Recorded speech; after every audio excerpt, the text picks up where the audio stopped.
এই ভিডিওটা করছি সম্পূর্ণ একটা আইডিয়া দেওয়ার জন্য।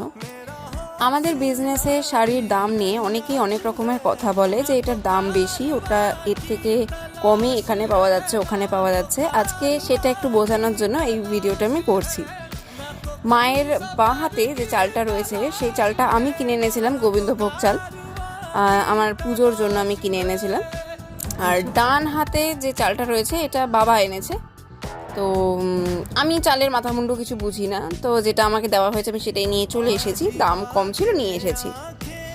এবার একটা জিনিস আমি দেখাচ্ছি, মায়ের বাঁ হাতে যে চালটার সাইজটা দেখো। গন্ধটা যদি শোকাতে পারতাম তাহলে আরও ভালো হতো, কিন্তু সেটা তো সম্ভব হচ্ছে না। এটা হচ্ছে আমার আনা চাল, এটাও গোবিন্দভোগ চাল, কিন্তু এটার সাইজ দেখো। আর এইটা আমার বাবার আনা চাল, এটার সাইজ দেখো, রংটার পার্থক্যও দেখো। তো বাবা যেটা এনেছে সেটা একটু দামি, আর আমি যেটা এনেছি সেটা কম দাম।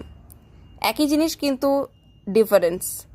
এইবারে বোঝো যে শাড়ির দাম কিভাবে কম হয় আর কিভাবে বেশি হয়।